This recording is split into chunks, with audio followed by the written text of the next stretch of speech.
Então, meus amigos, muito bom dia. Bom dia. Eu queria logo também dizer para vocês que depois de todo um período de pandemia, né, eu tive a oportunidade de viajar para cá e podendo incluir, não é, nessa agendinha uma visita a esta casa querida que eu tanto amo, aprecio, onde já estive várias vezes, sempre com o mesmo objetivo de partilhar alguma coisa que seja proveitosa, seja útil, como reflexões para todos nós. Então agradeço imensamente ao nosso irmão André Cabral essa possibilidade. Estive durante alguns dias, uma semana agora por aqui, não é, trabalhando com um grupo, e hoje, se Deus quiser, com 2 voos eu retorno para o Rio de Janeiro, que é onde eu moro. Eu gostaria de comentar, não é, inicialmente, que esse é um tema, dentre tantos que são possíveis para nós estudarmos num domingo pela manhã, não é? Mas é um tema especial, porque nós estaríamos lidando com, vamos dizer assim, a substância do universo. Não é só porque todos nós somos filhos de Deus. Antes de seguirmos adiante, nós poderíamos pensar um pouquinho juntos, nessa oportunidade, por exemplo, que mundo é este? Nós vivemos na Terra como seres humanos, como almas, como espíritos, há milhares de anos. Mas nós aprendemos que a Terra, no dizer da doutrina espírita, desde Kardec, é um mundo de expiações e de provas. E talvez exatamente nestes tempos, nós todos pudéssemos perceber o que a espiritualidade queria dizer quando deixou claro para nós o tipo de humanidade que nós, como que pertencemos, constituímos a humanidade atual no planeta Terra. Então, a questão do amor é uma questão fundamental. E nós gostaríamos de lembrar que se o planeta Terra é pertencente ao sistema solar, são um punhado de planetas em torno da nossa estrela, que é o Sol. Esse sistema, ele faz parte de uma galáxia, que é a Via Láctea, aquela que nós conhecemos um pouco melhor. Mas, para lembrarmos que o planeta Terra, há muito tempo e hoje também, não é um exemplo de mundo, não é uma referência de humanidade. Porque nós somos muito atrasados ainda. Expiações e provas é uma questão muito séria e que nos dá uma ideia, sobretudo agora, sobre o que é isto aqui. Então, é claro que o planeta este, nesta galáxia, a galáxia nossa, Via Láctea, ela possui numa contabilidade atual 200 bilhões de estrelas. Se em média, em torno de cada estrela, nós temos 5 planetas, em média, nós temos 1 trilhão de planetas. E a ideia de Camille Flammarion, de Kardec, a pluralidade dos mundos habitados, faz com que nós pensemos que a grande maioria destes 1 trilhão, na verdade, tem as suas humanidades, filhos de Deus como nós, em estágios completamente diferentes do que nós estamos vivendo agora. Talvez, claro, também mundos primitivos, como a humanidade daqui já experimentou há milhares de anos atrás, tanto quanto a possibilidade de serem, lá longe, também mundos de expiações e de provas. Mas isto é a minoria. Se eu penso em Andrômeda, Andrômeda é a galáxia vizinha. Andrômeda tem 1 trilhão de estrelas, 5 trilhões de planetas. E os planetas são, vamos dizer assim, as localizações mais típicas das humanidades, compostas naturalmente, com as suas características, em relação aos filhos de Deus do grande universo. Então, reparem, nós temos aí uma ideia agora um pouco melhor da realidade, tanto do grande universo, como da realidade moral, espiritual, humana, que é aquela atual, que é consequência de toda uma longa história por aqui. Nós nos lembramos que a história escrita, ela começa a ser registrada há mais ou menos 5 milênios e meio. A história da humanidade é muito maior, mais longa, mais antiga do que este período. Mas a escrita só veio de lá para cá. Então agora nós temos oportunidade de conhecer melhor quem somos por tudo que nós já vivemos, historicamente. E algo que é bem atual para nós refletirmos e que tem a ver com o nosso tema. Porque há o amor, mas existe a falta dele. E ainda existe o desamor, que é algo em oposição a uma proposta de todas as religiões, de todas as crenças, de todos os credos, incentivando qualquer um de nós para que busquemos o essencial, o progresso, a evolução moral. Então, para vocês terem uma ideia de reflexão, 5.500 anos de história registrada nossa na Terra, nunca tivemos 100 anos de paz. Nós estamos aqui, não é, em Long Branch, neste domingo ensolarado, lindo de verão, e enquanto nós estamos aqui refletindo sobre um tema que nos remete a Jesus de Nazaré e a todos os precursores, todos aqueles que antecederam Jesus, procurando esclarecer o essencial para o progresso e para o alcançar da felicidade real, definitiva, né? Nós também lembramos que de Jesus para cá, nós estamos vivendo inúmeras dificuldades. E hoje nós temos a questão da Ucrânia, nós temos a questão do Sudão, de Burkina Faso, de Mianmar, do Haiti, a guerra civil na Síria, a guerra civil há mais de 10 anos em Iêmen, com uma miséria, um sofrimento, algo que muitas vezes o noticiário nos revela e nós continuamos, às vezes, insensíveis. Então a ideia qual é? É nós conhecermos a nós mesmos. Então, autoconhecimento nos ajuda em tudo. O autoconhecimento fundamental é eu conhecer melhor quem eu sou. E qualquer um e todos o fazerem, reparando o que ainda é necessário para que nós alcancemos uma condição individual melhor. Mas a condição individual é apenas uma parte, porque nós precisamos nos importar com todo mundo. Não é verdade? Nós temos um compromisso essencial com a nossa essência divina. Todos nós somos filhos de Deus, todos nós como que temos um Cristo interno. É como Viktor Frankl, um espírito de um psiquiatra extraordinário que sobreviveu ao campo de concentração de Auschwitz-Birkenau, na Polônia, perto, algumas dezenas de quilômetros de Cracóvia, e ele se torna um médico, escritor, e ele trabalha a ideia do núcleo saudável da alma humana de todo mundo.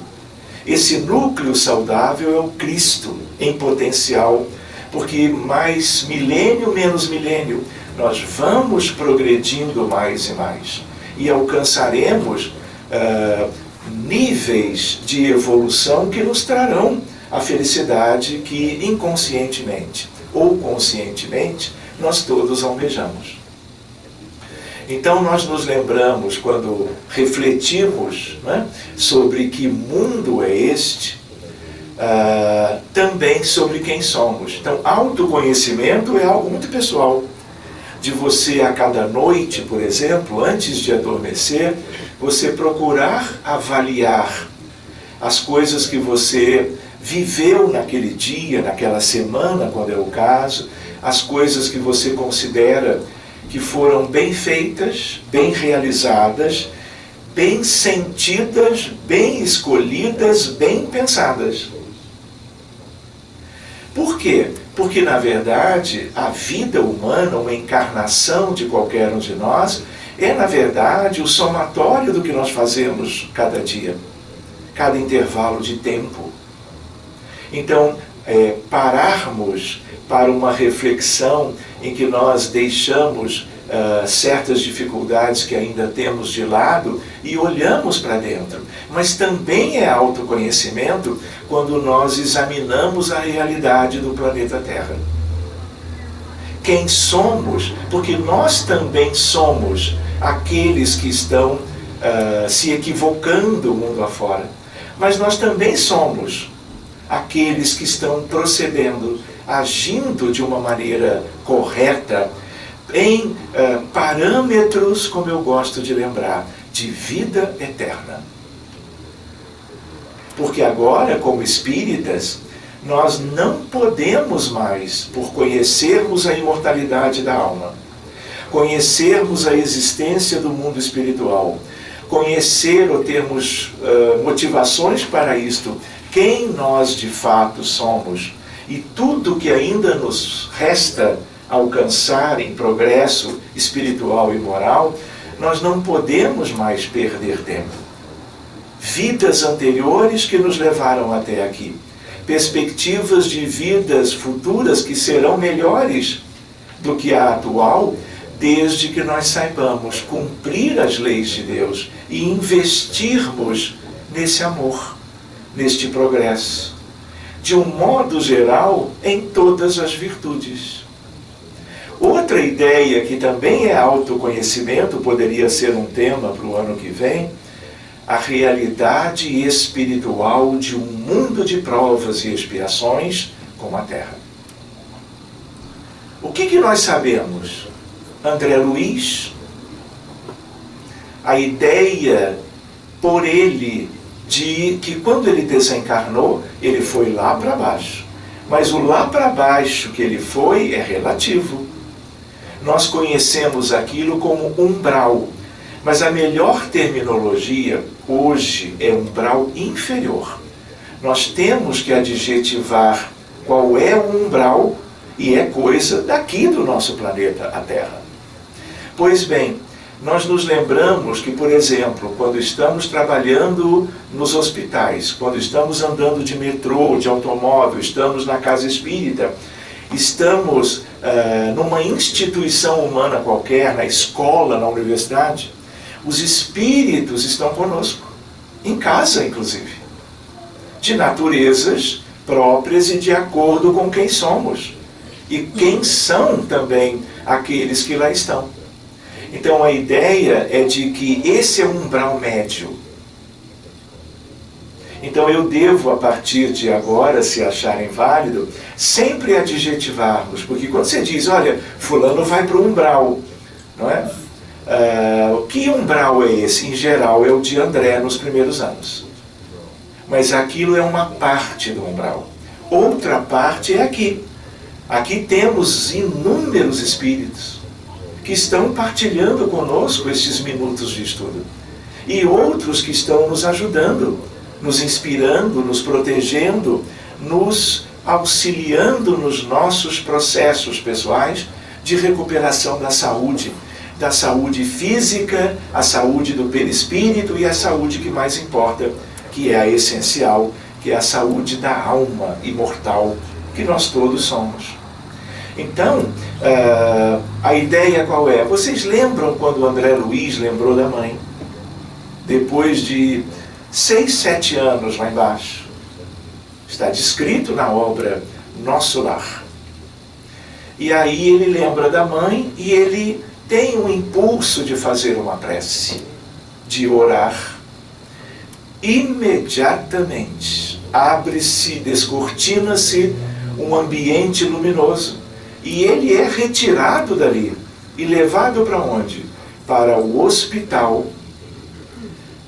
da colônia, da cidade astral, chamada Nosso Lar, que passou a ser uma referência para nós espíritas sobre algo de o que existe do outro lado. Ele nunca mais, a partir dali, foi o mesmo. Não é verdade? E a ideia qual é? O que é Nosso Lar? É um exemplo de uma cidade astral, de uma colônia, aonde? Umbral superior. Mas é umbral. Por isso que é interessante para nós, estudantes, aprendizes, pensarmos um pouco nesse sentido. Umbral inferior, médio e superior. E vejam a enorme diferença de vida, de qualidade, de características em relação a esses 3 aspectos umbralinos.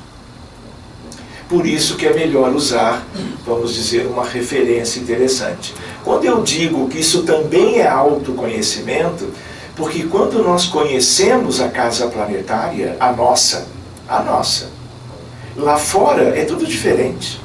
Há de ter alguma similitude? Há, mas desde que outros orbes e outras humanidades sejam a semelhança nossa no mesmo estágio evolutivo. Então também vale lembrar algo que é tema para uma outra ocasião. Quando Lísias pergunta, o próprio André pergunta a Lísias, Lísias, o que são as trevas? E Lísias responde. Leiam lá depois.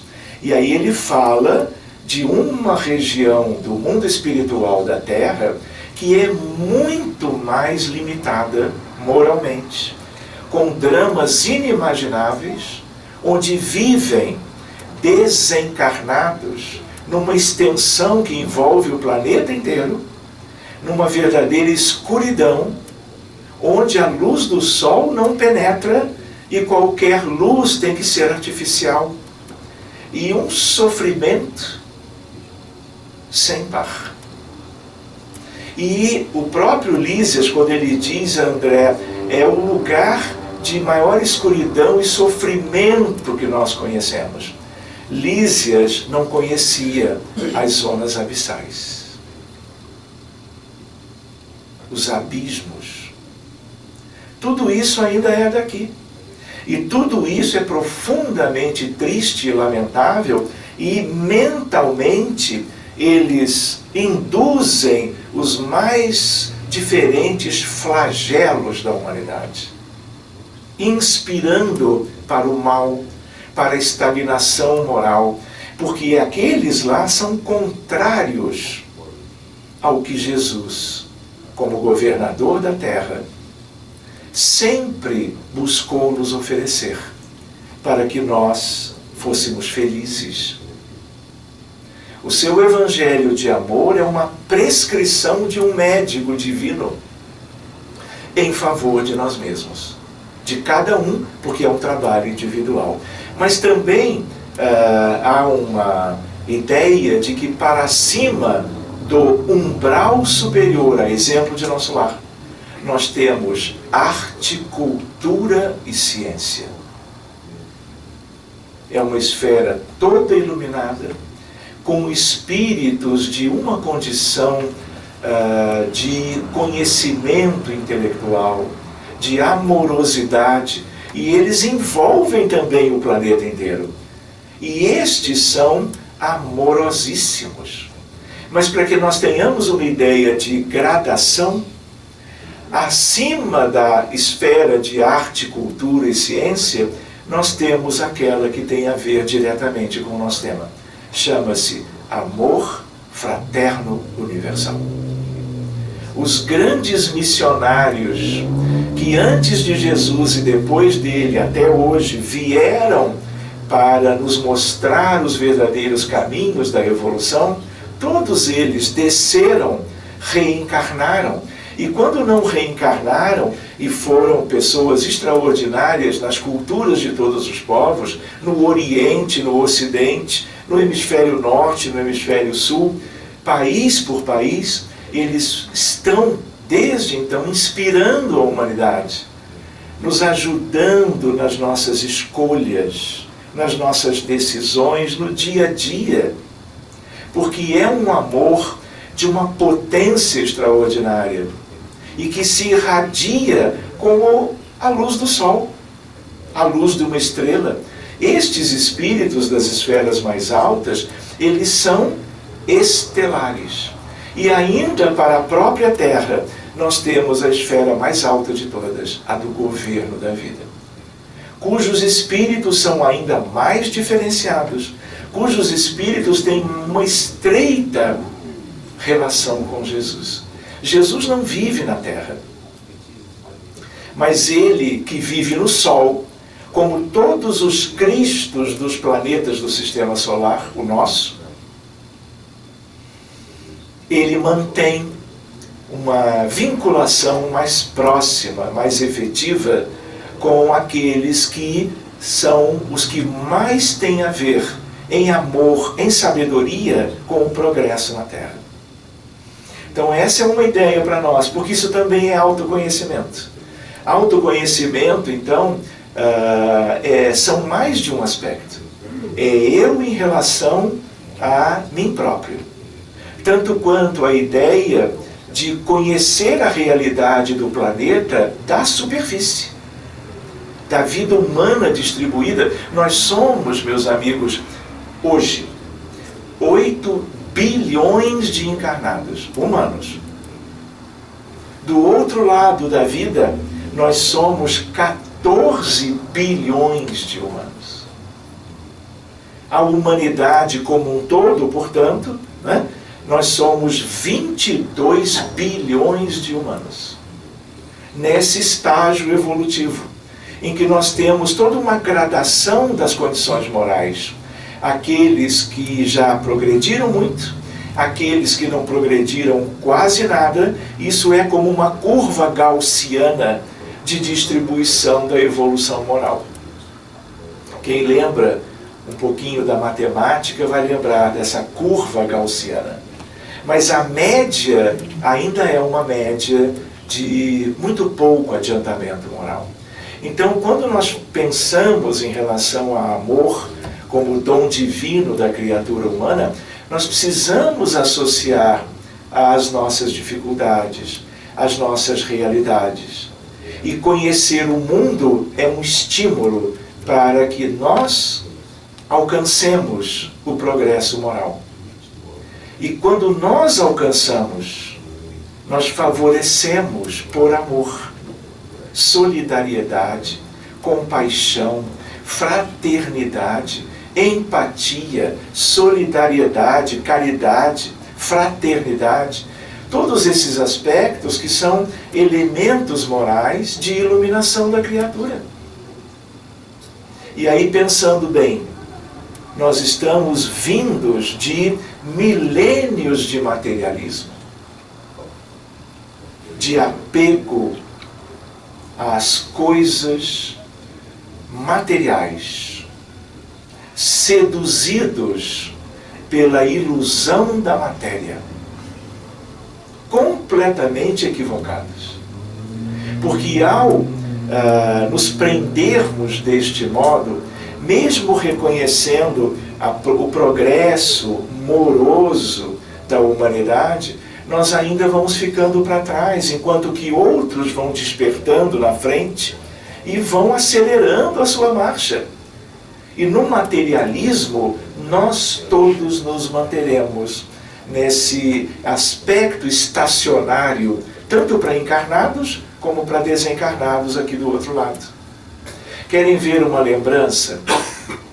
Quando as pessoas morrem, claro que há uma variabilidade enorme. Quando as pessoas morrem e acordam no mundo espiritual, pessoas de condições medianas, vamos dizer assim, quando elas se veem do outro lado, elas encontram seus afetos do outro lado, ou afetos do lado da matéria, mas desdobrados. Há uma surpresa, mas há um aconchego moral, porque são questões fraternais, amorosas. Mas os desafetos também estarão fazendo parte da nossa realidade. E aí nós vamos ter uma veemente ideia dos prejuízos que possamos ter causado a outros, causando a nós mesmos. E aí nós vamos vendo um convite para lidarmos com isto por muito tempo.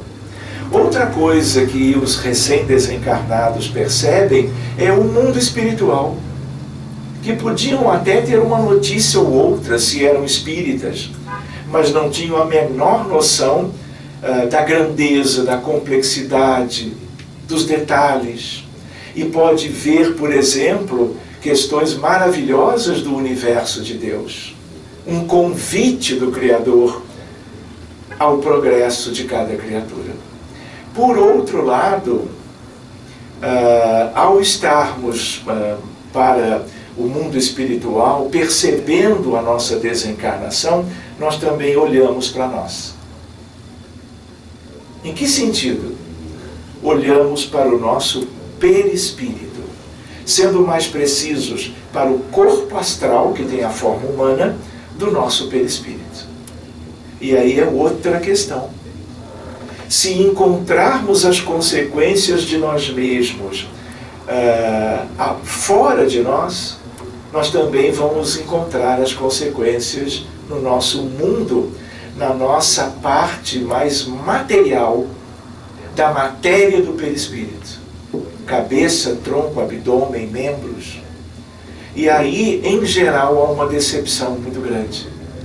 Porque pensamentos se refletem no nosso entorno, mas também se refletem no nosso perispírito. E muitos chegam em andrajos. E aí vem a ideia dos erros cometidos, da perda de uma oportunidade reencarnatória que poderia ter sido vivida de maneira diferente, e toda uma perspectiva de um período, às vezes muito longo, para a recuperação, só em relação àquilo que foi vivido mais recentemente, nas encarnações últimas. Por isso que os espíritos dizem, nós já escutamos isso, a frase que os benfeitores há séculos mais escutam quando estão supervisionando essa condição após a morte, a frase qual é? Ah, se eu soubesse. Se eu soubesse do quê? De quê? Do que é a vida. Primeiro, que ela não termina.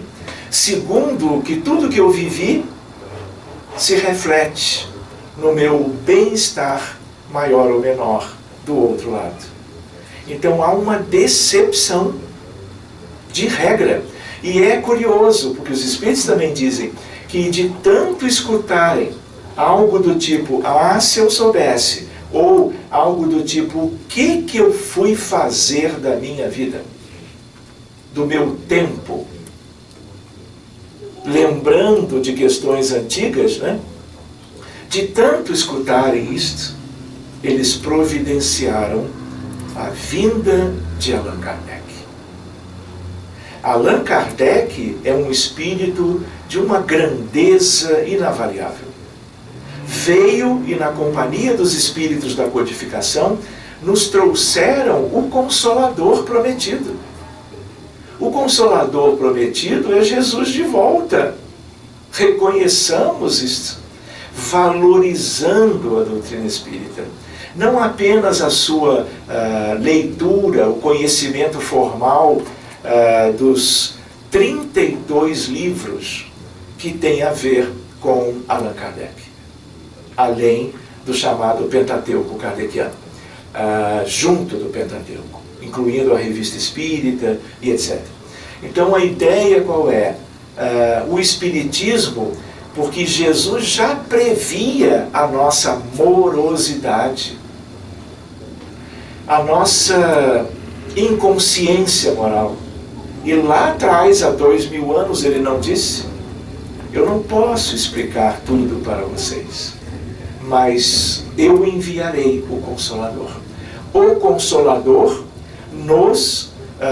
vos mostrará tudo de mais importante. Como que de novo?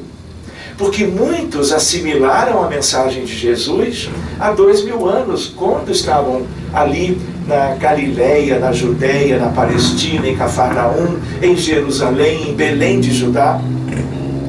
E eles já não estão mais aqui, porque compreenderam e viveram o Evangelho em seguida, e foram para esferas superiores, não precisando mais reencarnar como nós por aqui. Mas sabendo das maiores dificuldades, do maior contingente da humanidade que ele se propôs perante Deus a ser governador, guia e modelo, como Kardec estudou, ele antevendo enviou o Consolador. Então reparem, hoje os espíritas no mundo são uma coisa, o mundo é outra coisa. Por quê? Porque nós espíritas no mundo somos 0,000% dos encarnados, daqueles 8 bilhões. Ou seja, nós somos um grão de areia numa praia ampla, cósmica.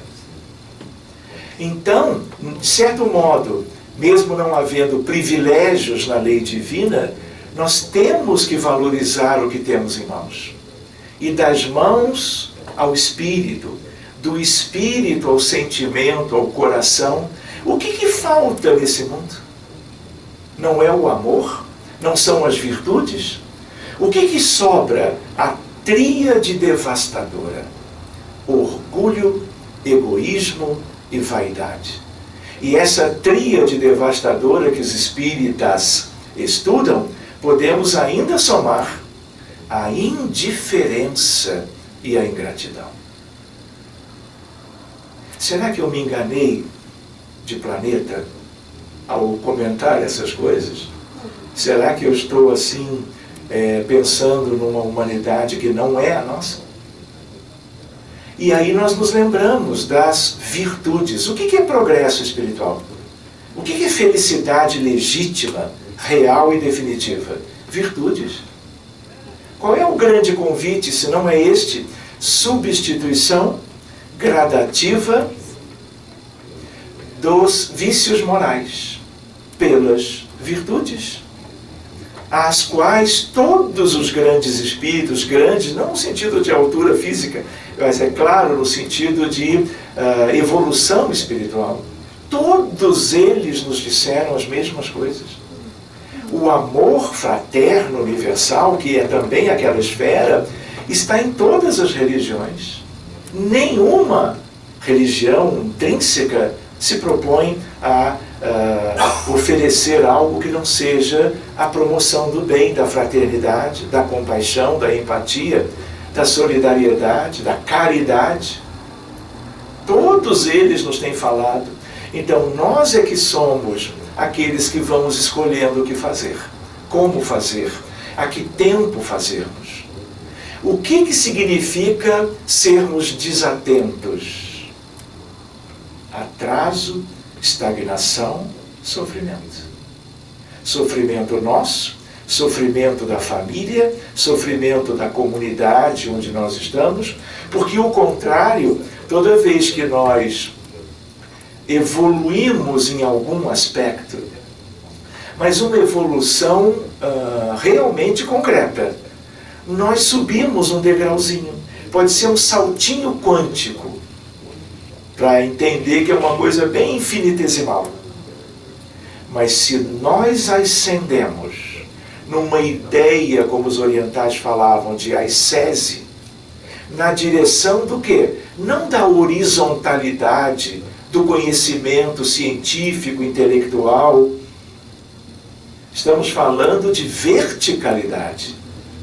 Não que o crescimento em termos horizontais não seja maravilhoso. Mas o que nos remete à felicidade é o vertical. Então, toda vez que qualquer um de nós, espírita, não espírita, conseguimos guardar uma virtude de uma maneira que jamais nós abriremos mão de vivê-la no dia a dia, nós subimos um saltinho. Quando nós subimos, nós levamos a humanidade inteira, encarnada e desencarnada, no mesmo salto para cima.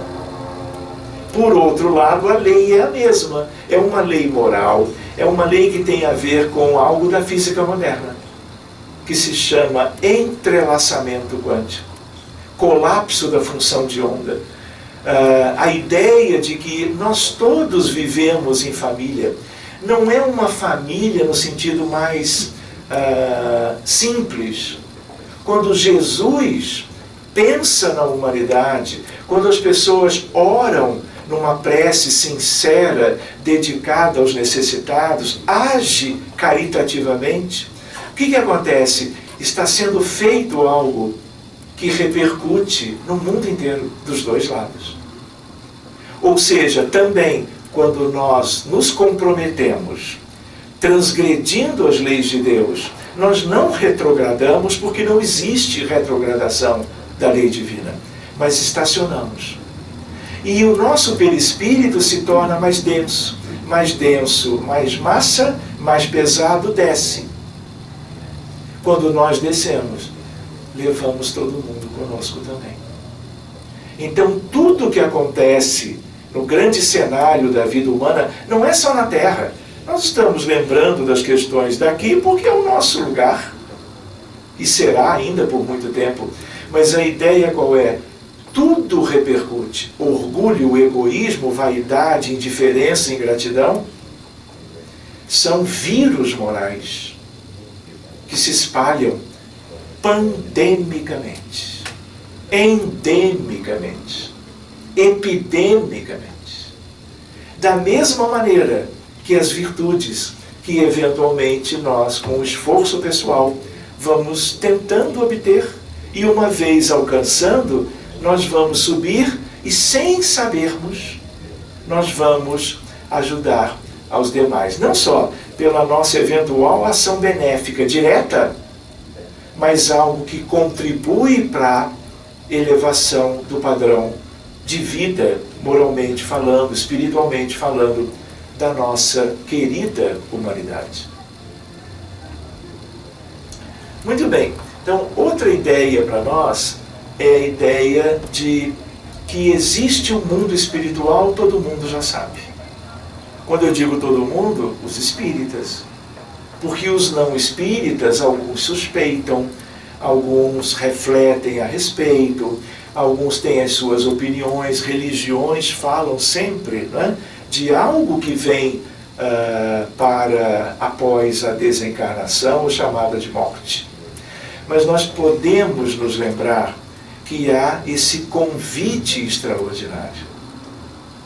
Por isso que a doutrina espírita, ela foi, por providência do Espírito de verdade, que é Jesus, que esteve pertinho de Kardec, durante o trabalho do codificador, para que surgisse o Livro dos Espíritos, 18 de abril de 1857, e os outros.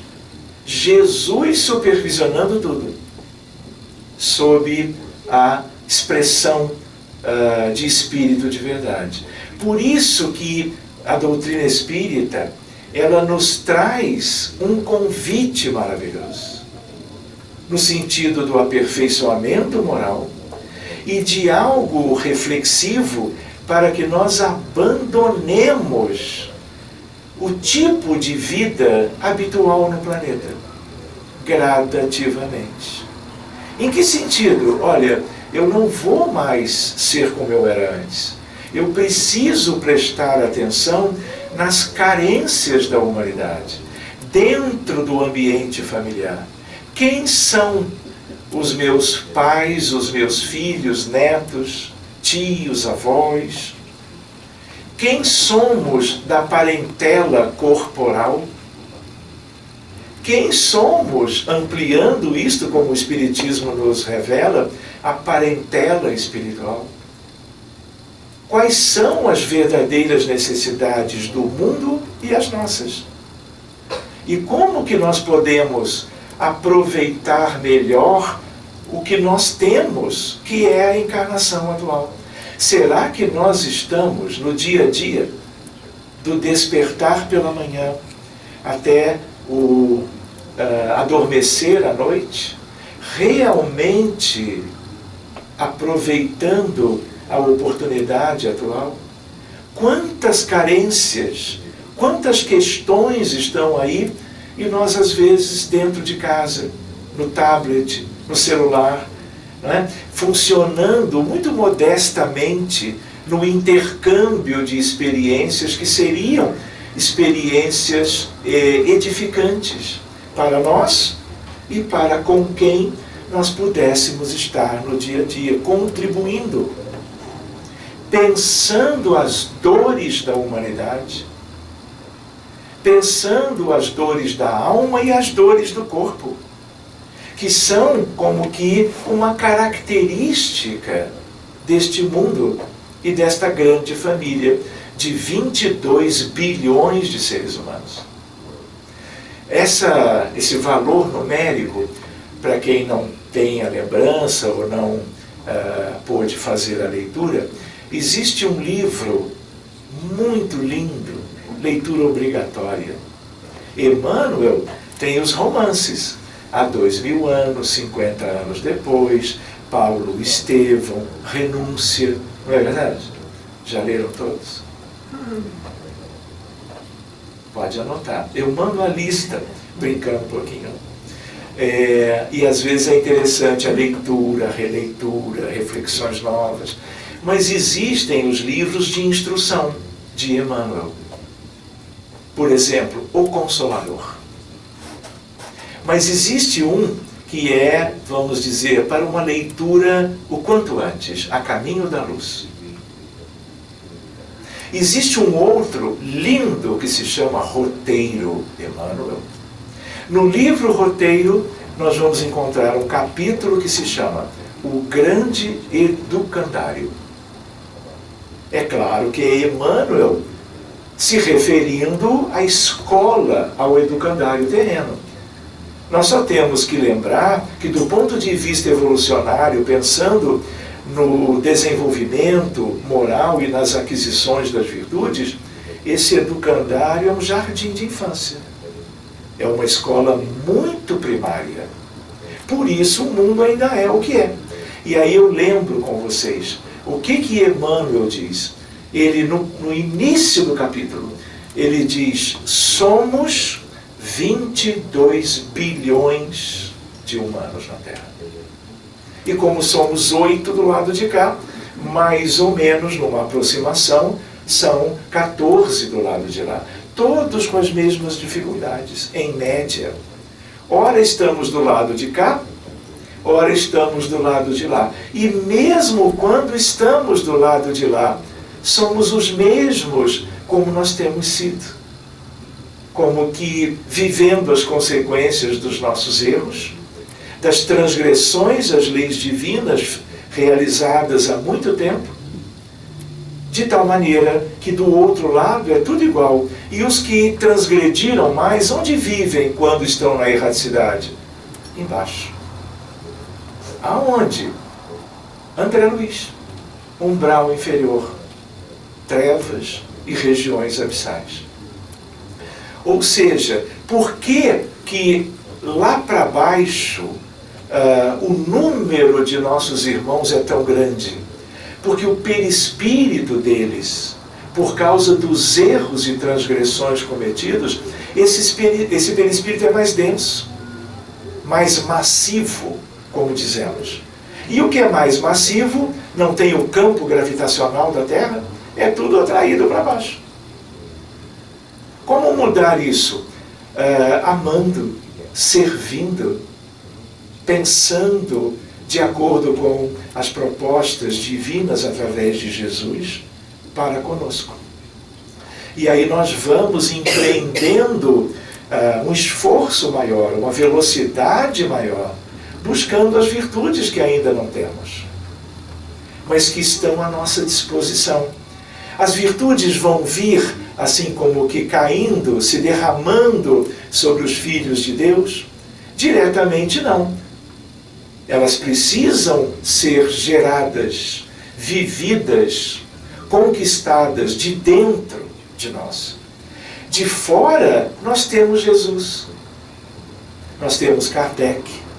Nós temos espíritos lindos que nos vieram trazendo mensagens como encarnados em suas condições de vida e mensagens dos desencarnados. Bezerra de Menezes, Eurípides Barçanufo, Abraham Lincoln, Benjamin Franklin, William James, destas terras lindas da América, Joana d'Arc, Isabel de Aragão, em Portugal, que é veneranda, Rainha Santa, mentora de Portugal, junto do infante Henrique de Sagres. Tudo exemplo para nós. Vieram lá de cima, em missões próprias, alguns nem voltaram mais, e a ideia é de que nunca de verdade nos faltou os exemplos de vida espiritual sadia, iluminada, em nosso benefício, em nosso favor. E nós temos sido desatentos, invigilantes, de certo modo até acreditando que tudo virá a seu tempo. É verdade que sim, mas não como uma chuva abençoada, nos transformando de fora para dentro. A chuva vem, a chuva tem vindo, mas muitos de nós, no mundo como um todo, ainda estamos insensíveis a tudo isso. Por isso que a doutrina espírita precisa ser como que conhecida, e para ser conhecida muito mais amplamente do que ela é hoje, nós precisamos de todo mundo trabalhando, porque o Espiritismo é o Consolador prometido, é o Espírito de verdade, é o norte da bússola para as nossas aquisições libertadoras, que ainda não possuímos. Nós hoje temos muitas guerras. Como tinha comentado antes, sempre as tivemos. Por outro lado, nós também vivemos milhares de doenças. De onde vêm as doenças? Se eu penso, por exemplo, em lúpus eritematoso sistêmico, eu penso em doenças cardiovasculares, doença arterial coronariana, infarto do miocárdio, morte súbita cardíaca por infarto agudo. Se eu penso em doenças de Chagas, miocardiopatia dilatada por qualquer origem, se eu penso nas doenças reumáticas, nas crianças com autismo, nos adultos com depressão, ansiedade, bipolaridade, dependência química, olha a gravidade disso. O que são essas coisas? Elas são um atestado da nossa indigência moral, de caráter endêmico, coletivo. Em medicina, milhares de doenças, centenas de transtornos mentais na área da psiquiatria. Quando nós, em reuniões mediúnicas, abrimos o caso de um paciente com um problema médico relevante, E esses atendimentos são individuais. Uma pessoa, senhora ou senhor, com depressão moderada para severa, mas tentou suicídio 2 vezes, de um modo ou de outro. Alguém pede ajuda, olha, podem ajudar? À distância, o grupo lá no Rio de Janeiro, por exemplo, existem outros, abrimos o caso e cuidamos. O que nós encontramos? Problemas sérios. De onde? De vidas passadas. Que duraram, persistem até agora. Como ajudar esse paciente para além do que o psiquiatra, o clínico possa fazer, que é receitar o antidepressivo? Cuidar dos desencarnados, ligados espiritualmente ao doente de hoje. E no passado, o paciente de hoje, ele foi o algoz, de um modo geral. E as vítimas podem estar carecendo, geralmente estão, do devido auxílio, de uma abordagem amorosa, que tem a ver com o trabalho de equipes mediúnicas bem capacitadas, para que tenhamos uma reciprocidade espiritual da parte de espíritos muito preparados. Preparemo-nos do lado de cá. A reciprocidade é automática. Não precisamos nem pedir, porque isso se dá automaticamente. E aí aqueles que estavam maltrapilhos, andrajosos, nas zonas inferiores pelo que sofreram, por causa do sofrimento gerado pelo paciente de hoje, eles são identificados, rastreados, resgatados, tratados todos eles, seja 1 ou 2, seja 200 ou 300, por causa de um conflito, de uma guerra, em que as vítimas foram muitas. Na medida em que você procede desse modo, você está fazendo uma medicina que já não é mais para encarnados. Começou aqui, mas você está estendendo isso para o mundo espiritual. Por quê? Porque aqueles que estão naquelas condições ficarão muito tempo na erraticidade, sem desenvolvimento, sem recuperação. Porque o mundo maior, por maior que seja, ele não consegue ir lá buscar. Se conseguisse, não haveria tantos nas trevas e nas zonas abissais. Porque também não faltam espíritos tão elevados. A reunião mediúnica, ela é como que por ser na superfície, na crosta, cidade por cidade, ela é um elemento de ligação entre os bons espíritos, os trabalhadores de Jesus, e os necessitados lá embaixo. Então, essa é uma ideia de um amor que também a casa espírita, os seus integrantes podem planejar e executar. Quando você cuida das vítimas, o paciente melhora em seguida. Eu vou brincar. Se eu pegar o celular, até são 2, WhatsApp, e eu mostrar para vocês casos bem delicados, em que as pessoas enviam para a instituição para acolhimento fraterno, nome completo, idade, endereço, e às vezes uma imagem, quando são as crianças com autismo, um vídeo que traduza a gravidade do sofrimento daquela criança e, por sua vez, dos familiares. Você tem o vídeo e as narrativas sobre o que era antes e o que era depois. Quando você cuida deles do outro lado, porque o Espiritismo nos permite isto, o trabalho mediúnico, a ciência espírita, o que é? Mediunidade.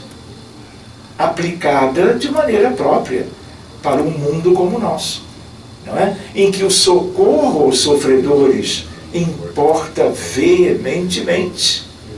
E aí você cuida, você desliga o sofrimento de séculos antes em relação ao paciente. E você fazendo isso, o paciente volta gradativamente. Umas vezes mais rapidamente, outras vezes menos, a uma condição que vai se aproximando da normalidade. É amor? Claro que é. Então essa é uma outra noção para nós. A ideia de que há tantas possibilidades. E se nós somos tão poucos espíritas no mundo, o nosso compromisso é maior. A nossa responsabilidade é maior. Tanto no sentido do autoaperfeiçoamento, não é? Da reforma íntima, que é uma expressão muito conhecida no movimento, mas muito pouco compreendida, trabalhada, com, às vezes, muito pouco entusiasmo da parte de nós mesmos. E aí o tempo vai passando, a vida vai seguindo, quando nós vemos, nós desencarnamos. E desencarnamos, aí vem aquela história, ah, se eu soubesse. Então tudo isso pode ser como que interessante para nós ventilarmos. Por isso que existe algo em medicina, a ideia do arrependimento, a reparação. Isso é um caminho de amor nosso por nós mesmos. E quando nós fazemos isto, nós estamos, por reciprocidade, ressonância psíquica moral, nós estamos ajudando o mundo. E nos tornando um pouquinho melhores, nós vamos ter melhores condições de exercermos o amor e a caridade, que é a multiplicação de tudo isso. Jesus veio, um Cristo de Deus, o único ligado à Terra. Nós conhecemos só um pouquinho de Jesus pelos escritos evangélicos, Mateus, Marcos, Lucas e João. Mas nós não sabemos nada de Jesus. Ele deixou o essencial. E mesmo esse essencial, muitas vezes ele não é devidamente valorizado. Por nós espíritas, imaginemos os que nem Kardec tiveram para uma reflexão filosófica melhor, envolvendo o livro O Evangelho segundo o Espiritismo de Allan Kardec. Então, meus amigos, reparem, nós temos uma responsabilidade muito grande conosco, com as nossas famílias, com amigos, colegas, conhecidos, o nosso universozinho de atuação. Mas nós precisamos fazer mais e melhor. O convite está aí. Quando nós olhamos para o mundo, nós temos 5.500 anos de história escrita. Nem tivemos 100 anos de paz. Como agora, em vários lugares, o que está acontecendo. Qual é a nossa percepção disso tudo? Qual é o nosso envolvimento disso tudo? Vamos achar que não é conosco? A prece, a oração, ela é bálsamo, desde que feita com simplicidade e devoção. Tudo isto é convite para nós, para cuidarmos dos enfermos dos hospitais todos do mundo, para cuidarmos do que existe hoje de uma verdadeira guerra civil em várias pátrias. Todas as pátrias são irmãs. Não existem 200 países. É como hoje há uma distribuição, não é? Nos 5 continentes, as fronteiras estabelecidas historicamente. Mas aí eu penso com vocês, nós não somos uma única humanidade, uma única família, um único país? Então essa é uma ideia para nós. Então, nós não temos o problema das doenças por todo lado. Não é um verdadeiro hospital isso aqui. Educandário segundo Emmanuel, no livro Roteiro. Mas, por outro lado, a ideia de um grande hospital. Quem não está doente, espiritualmente falando, não vive aqui. Pode vir aqui em missão. Cumpriu a missão, sobe ou vai embora da Terra. Mas quem ainda tem o que sanar, o que desenvolver, nos parâmetros de desenvolvimento moral que nós podemos obter e devemos obter por aqui, nós vamos indo e voltando, até que isso se cumpra. Então a ideia qual é? Quem não é deste mundo vem e nos ajuda. para que nós, os necessitados e aprendizes, nós possamos realmente acelerar essa marcha evolutiva. Outra ideia para nós também é que nós temos, do dia 1º de janeiro a hoje, 25 de junho, nós temos 480 mil casos de suicídios. Isso é conosco? Claro que é. Há uma dificuldade muito grande para muitas pessoas viverem uma realidade tão difícil. Então nós temos que cuidar disso. Tanto cuidarmos dos que já perderam aquela reencarnação, já cometeram suicídio. Quem não leu Memórias de um Suicida? Camilo Castelo Branco, Camilo Cândido Botelho, é o mesmo nome, variando de acordo com a origem do entendimento. Ivone do Amaral Pereira. Vou brincar. Quantos livros de Dona Ivone nós já lemos? Ela tem obras preciosas. E a mais marcante é esta, Memórias de um Suicida. Para onde vão os suicidas? Trevas. Parte daquele acúmulo de nossos irmãos. Eu não estou falando de cores, estou falando de pessoas, de espíritos, de filhos de Deus. E é ela, no caso o autor, que introduz a ideia do vale dos suicidas. E Camilo diz, olha, vocês nem imaginam o que é isto aqui. Vocês têm alguma ideia dos umbrais ou coisa que o valha. Vocês não podem imaginar o que eu vivi, que é Camilo, porque ele havia cometido suicídio. Quando idoso se tornou cego por um problema importante visual e não suportou muito tempo, não conseguiu se adaptar à perda da visão e comete suicídio. E aí Bezerra, Dona Ivone, eles ajeitam para que ele trouxesse esse testemunho como uma ideia espírita de prevenção. Querem ver uma outra questão? De 1º de janeiro até hoje, para vocês terem uma noção, são 240 milhões de abortos induzidos. É a maior tragédia da humanidade, que se relaciona à doença mental grave, se relaciona às guerras. Esse é outro tema para nós, quem sabe, um dia desdobrarmos um pouquinho. Por outro lado, as doenças se multiplicando. Nós não podemos perder contato com a realidade do planeta. Nós não podemos abrir mão, eu diria, de sermos úteis no esclarecimento, na prece, no trabalho dedicado a quem quer que seja ao nosso lado. Não precisamos sonhar com grandes tarefas, não é para nós isso. Mas nós precisamos ter consciência. Nós devemos buscar, vamos dizer, pelo espírito de solidariedade, sermos úteis no dia a dia. E nós temos sido muito indiferentes como a espiritualidade nos tem apontado. Enfim, existem muitas questões aí, né?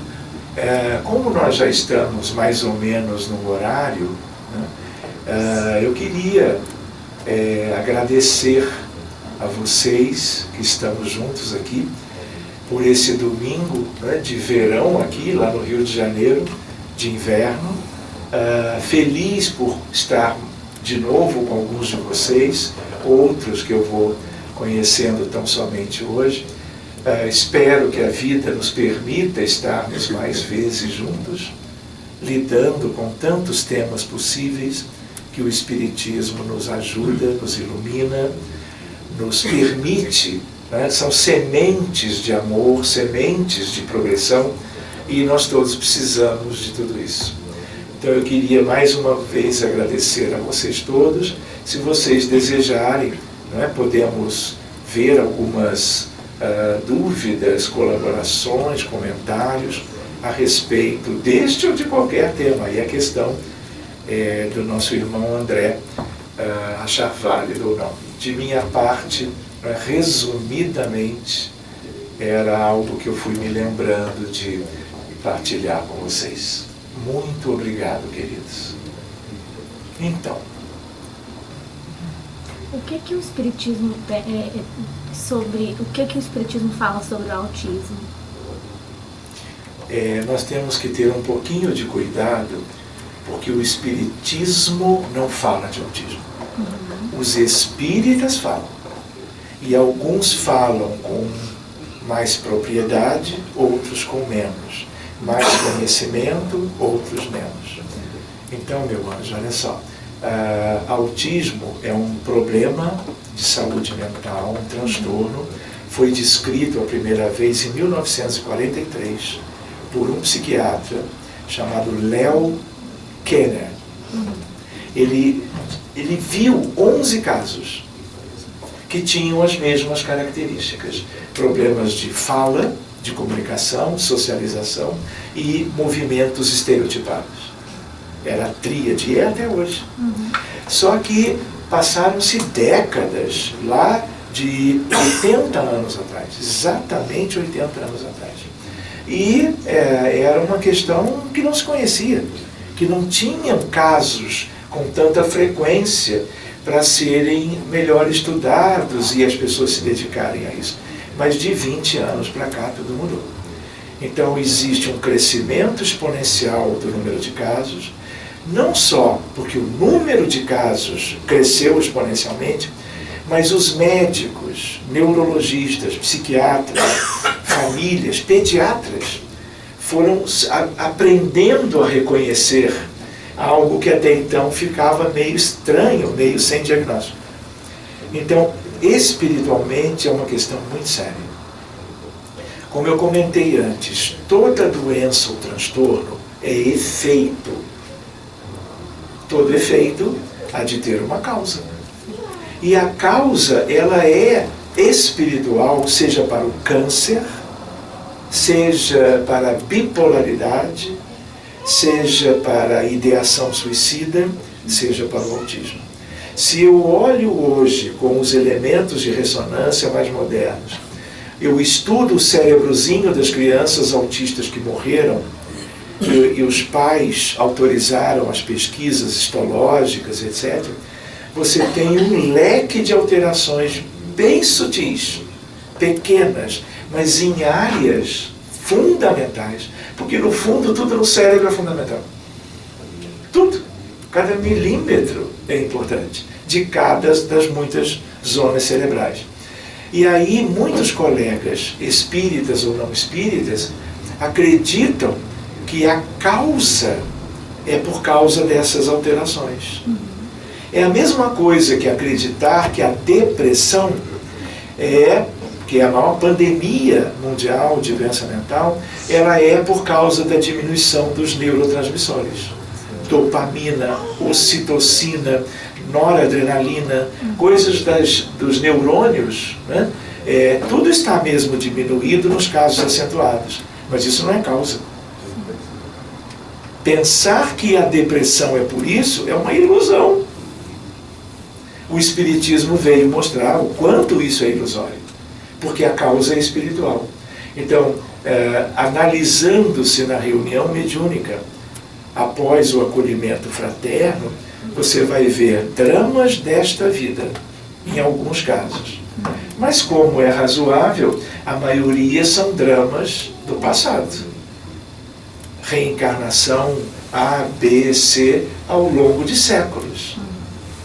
Tudo das origens das nossas doenças, enfermidades, patologias, transtornos, distúrbios, tudo isso é antigo.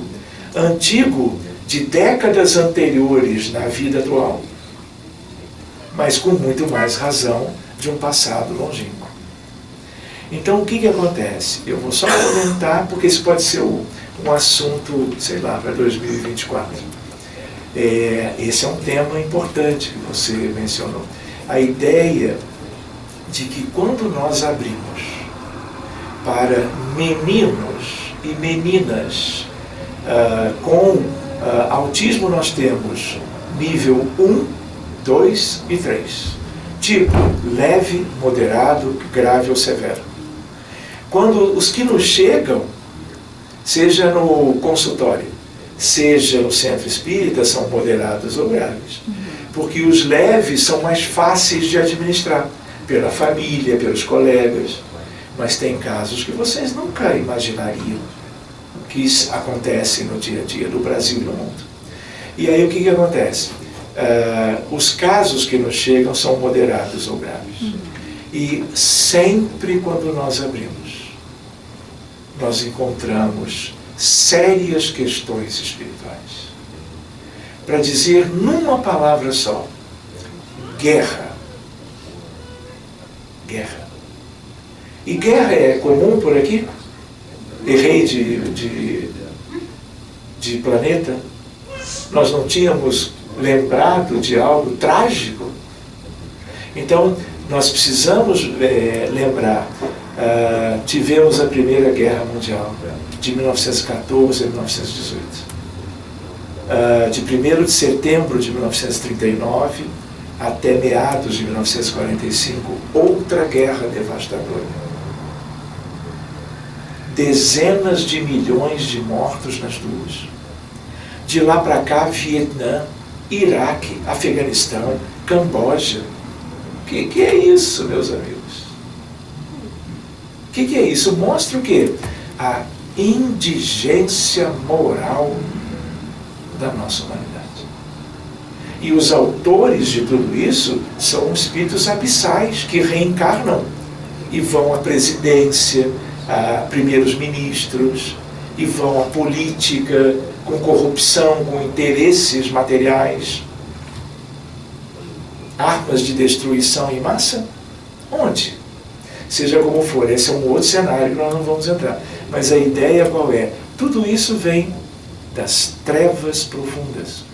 Então, quando nós abrimos, não só para as nossas crianças com autismo, mas outras questões sérias também, nós nos deparamos, os médiuns se deparam com coisas muito delicadas coletivamente. Por isso é que quando há recursos na casa espírita para nós cuidarmos de um contexto muito amplo de sofrimento, procurando a ajuda superior para a reversão, para o resgate, para o encaminhamento, para o tratamento, para o desligar daquelas vítimas em relação ao paciente, o paciente melhora. Por que na estatística mundial, em termos do autismo, nós temos 4 meninos para uma menina? Ninguém explica isso. Por quê? Por que não é 1 a 1 para 1, 2 para 2, 4 para 4? De onde vem isso? Guerra. Quem que geralmente está decidindo guerra? Homens. Quem está atuando na frente de batalha, apertando botões de disparos de mísseis? Homens. Mulheres, às vezes. Seja na linha de frente, seja na retaguarda. Esse é o motivo. Mas, enfim, esse é um tema para, 2000 e qualquer coisa. Assim que vocês quiserem. Tá bem? Para ir anotando aquela questão. Pois não, senhora? Obrigada. Como é que o centro espírita pode se organizar para que haja como no Brasil, no Rio de Janeiro, essa equipe preparada para deal esses problemas sérios? Como podemos nos preparar? Queridos, olha só, muito boa colocação. Reuniões mediúnicas sérias, como disse Allan Kardec, elas podem ser de níveis de funcionamento diferentes. Nenhuma é melhor do que a outra, todas são positivas. Todo contato bem administrado com o mundo espiritual e socorro aos sofredores é luz para o mundo. Mas existem níveis, por exemplo, um grupo de capacitação, por exemplo, de educação e desenvolvimento da mediunidade. Temos que estudar bem o espiritismo. Temos que estudar bem com os integrantes a mediunidade. E numa certa altura, meses ou poucos anos depois, as práticas. Nessas práticas, os espíritos que serão trazidos são espíritos mais simples, que se beneficiam, claro, do acolhimento da equipe encarnada pelos médiuns e dialogadores, das equipes espirituais que trouxeram. Num nível, às vezes 2, 3 anos depois, o mesmo grupo, daqui a pouco é um grupo de assistência aos desencarnados. E aí os espíritos que serão assistidos já são de um outro nível, em termos de necessidades maiores. Mas o grupo se formou para isso. Algum tempo depois, que é muito variável de caso para caso, de grupo, você pode chamar de grupo de desobsessão. Mais adiante, desobsessão especial. Com essas mudanças, o que muda? A gravidade do sofrimento de cada um que é buscado, trazido, recebido na equipe. Porque há dramas e dramas, contextos e contextos. E cada equipe vai gradualmente se preparando. Existe corrente magnética.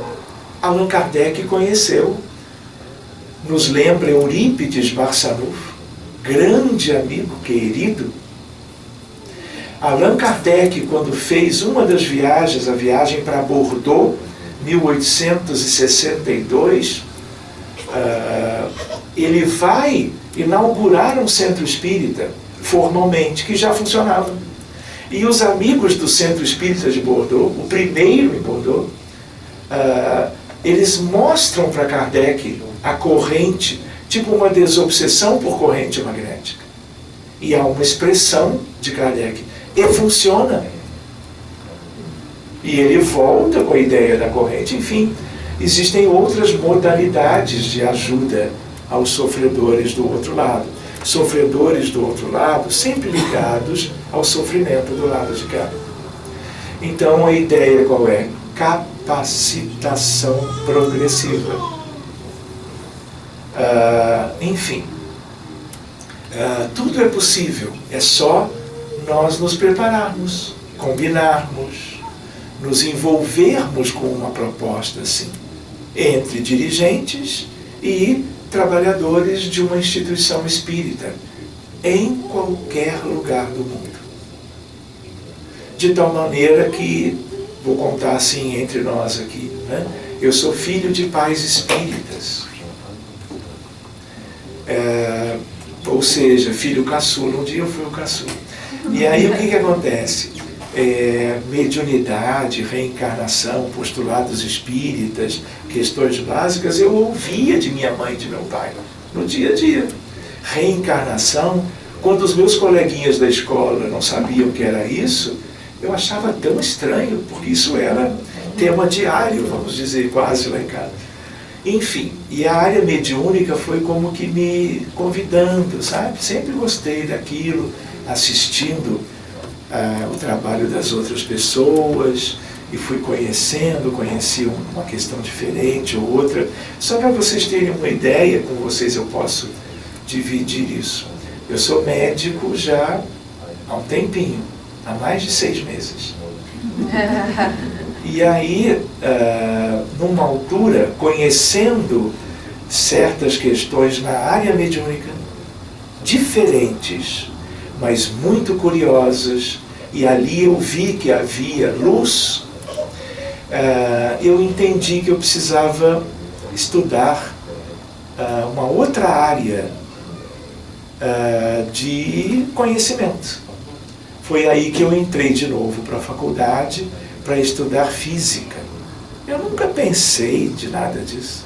Nem tinha muita simpatia, matemática, física. Eu gostava mesmo, era de química, biologia, enfim, geografia, adorava geografia. Mas aí eu acabei entrando para a universidade, me graduei em física, fiz o mestrado em física na área do magnetismo. para estudar um pouquinho melhor. Por quê? Mediunidade. Eu nunca quis ser físico. Até sou, mas o diplominha está lá, escondido numa gaveta. Porque o que me importava era ter mais ferramentas para entender o universo em linguagem precisa, que é a linguagem matemática. E às vezes eu brinco dizendo, Deus é físico, senão não teria universo. Claro que Deus não é pessoa nos moldes disso aqui, né? Deus é uma coisa muito diferente do que nós podíamos imaginar. Supostamente, porque na verdade nós pouco conhecemos, né? Quase nada da realidade divina. Mas então a ideia qual foi? Buscar algo que me ajudasse a uma boa utilização da ferramenta da mediunidade, eu diria tesouro instrumental de uma nova medicina. A mediunidade consagrada à caridade, ao amor, o dom divino da criatura humana. Tudo está aberto. Então, minha irmã, é só uma questão de nós encontrarmos ocasião, porque são muito poucos os grupos com essas ferramentas nas mãos. Mas é importante que nós nos conhecemos e possamos um dia, quem sabe, nos dedicarmos a isto também, né? Mas isso o tempo dirá. Então, meus amigos, já são meio-dia, isso? Eu acho que o relógio sugere que nós sejamos comportados, né? E pensemos de concluir o nosso encontro. Mas até meia-noite, não, mas aí tem um avião, não dá. Temos que respeitar o que está aí programado. Mas é isso, meus amigos. Muito obrigado mais uma vez. E nós vamos então sentar ali para que o nosso querido possa encerrar, fazer uma prece, né? Ou alguém a pedido dele.